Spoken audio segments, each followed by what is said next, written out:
O Brasil precisa se tornar a potência econômica ambiental, a nova economia ecológica, a nova economia verde, que no verde eu também coloco social.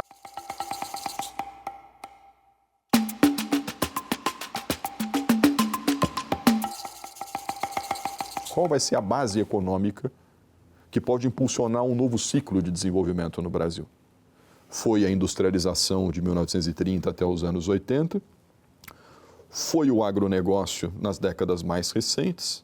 E o que vai ser essa base econômica agora nas próximas décadas? A visão, na época do regime militar de desenvolvimento, era uma visão que ignorava a proteção ambiental na prática. Então, é um modelo de ocupação do território muito estimulado pelo Estado e chega ao cúmulo de, na Amazônia, para você receber a terra, você tinha que se comprometer a desmatar 50% no caso da Amazônia. A ditadura militar entra em crise, com ela entra em crise também esse modelo. Dá margem para outras formas de como tratar o desenvolvimento, né? O desenvolvimento ele tem que pressupor justiça social e participação e democracia, senão não adianta, senão ele não vai dar em nada.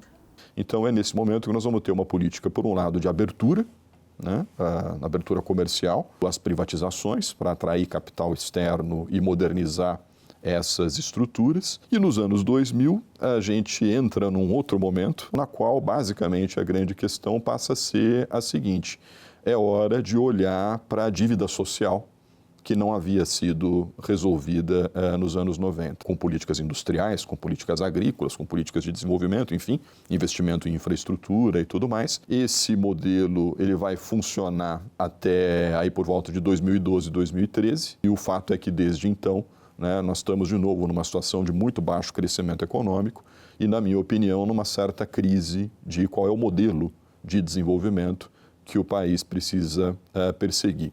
O modelo atual de desenvolvimento no mundo inteiro é um modelo que é insustentável. O conceito de desenvolvimento sustentável tem uma longa história relativamente já. Vai ser uma combinação de minimiza o impacto ambiental, promove a prosperidade das gerações atuais e das gerações futuras. Em última instância, o desenvolvimento sustentável é aquele que respeita os limites planetários para que a Terra, o equilíbrio da Terra não sofra uma disrupção radical. E aí o mais importante desses limites planetários é a mudança climática. Em 88, formou-se o IPCC, o Painel Intergovernamental sobre Mudança do Clima, formado por cientistas de muitos países, e eles entraram num acordo, conseguiram criar uma visão coletiva de que era a presença humana que estava alterando o equilíbrio climático. Isso impulsionou um processo dentro das Nações Unidas que se consolidou na adoção da Convenção Quadro em 92 aqui no Rio de Janeiro. Desde 92, Brasil é protagonista. É um protagonista das negociações. Tanto de primeiro na convenção, depois em todas as COP, ano a ano, digamos. Kyoto veio vários anos depois da Convenção de Clima. Kyoto significou estipular metas, definir ações, dizer quem ia começar a fazer a lição de casa, quem tinha mais obrigações. Se impôs, naquela época, aos países desenvolvidos reduzirem emissões. Os países em desenvolvimento se recusaram a adotar metas porque eles alegavam, olha, às nossas custas, o mundo desenvolvido progrediu, entre aspas, suas economias progrediram, emitiu-se muito, então nós precisamos ter a nossa chance, a nossa vez. Bom, Kyoto provou-se insuficiente e a ciência, cada grupo de anos, dando um sinal de alerta. 2015, Acordo de Paris foi um marco incrível. Porque essa é a primeira vez na qual, no âmbito das negociações internacionais, se unificam duas agendas que até então vinham sendo tratadas de maneira separada, né? A agenda ambiental, que tinha os seus fóruns, uma agência da ONU específica para isso, que é o Programa das Nações Unidas para o Meio Ambiente, e a outra agenda era a agenda do desenvolvimento humano. Depois de Paris, os países definiram alguns acordos para poder entregar aquela ambição de Paris.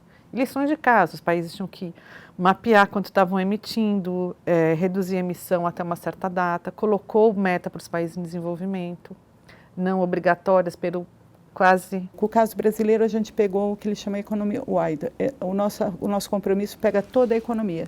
Tem países que botaram só no setor de energia, eu vou fazer X. Você tem um acordo que é legalmente vinculante, mas com uma vulnerabilidade decisiva, que a próprio cumprimento, ou não cumprimento da meta estabelecida pelo próprio país agora, eu assumi, estou comprometido com isto, não acontece nada, tá certo? Então, nesse sentido, é um acordo frágil, digamos, tá certo? E claro, não poderia ser de outro modo, porque nós estamos muito longe de uma governança global consistente do clima. Em Paris também a gente focou mais nos mecanismos financeiros e nos mecanismos de mercado, porque o custo é alto, né, da conversão, a gente está falando em conversão, uma transição energética gigantesca e mudança de práticas de uso do solo. Então, é mudar como a gente produz, é mudar como a gente consome, reduzir o consumo de plástico. Outro ponto importante é o que cria um mercado de carbono global, que só foi terminado de negociar em Glasgow. Isso foi o mais importante que foi terminado de negociar em Glasgow. Quando a gente chegou em Glasgow, nós chegamos à conclusão que, mais uma vez, os cientistas apitando alto, já em alto e bom som. Não dá para continuar assim, a gente tem que ampliar a ambição. Então, Glasgow fez um grande chamado de ampliação de ambição. Eles afirmaram coisas como, e é a primeira vez que eles quantificam, o aumento da temperatura está sendo causado quase na totalidade pelo homem. No relatório de agosto de 2021 tem um número, por exemplo. O mundo já aumentou desde os níveis pré-industriais 1,09 graus centígrados. Desses 1,09, 1,07 foi o homem que causou. Está escrito um número calculado. E o Brasil, muito atrasado. Então a gente fez assim, ó. O Brasil, como de protagonista, foi a fundo do poço, né? A gente sabe o que a gente herdou aí de 4 anos de descaso, para não dizer total irresponsabilidade com relação aos temas ambientais, sociais e climáticos. Então, em Glasgow, chama-se para mais ambição, mas, ao mesmo tempo, começa a se falar de um mecanismo de perdas e danos, porque não só a gente não estava atingindo o objetivo, como alguns países começam a ficar debaixo d'água. O Brasil é um dos principais responsáveis do aquecimento global.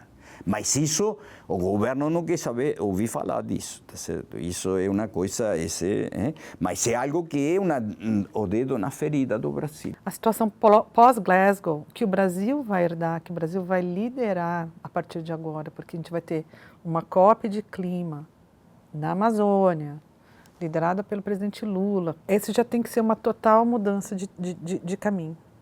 A gente tem que começar agora a pensar em carbono negativo. Para os entendidos, significa o seguinte: não basta mais reduzir o que a gente emite. A gente começa a ter que absorver carbono para ir para o negativo. Alguém já disse que o Brasil é ao mesmo tempo vilão, vítima e solução, né, das mudanças climáticas. Nós temos um modelo de desenvolvimento no qual, sobretudo nas últimas décadas, vem se aprofundando a dependência do setor de produção de commodities, né?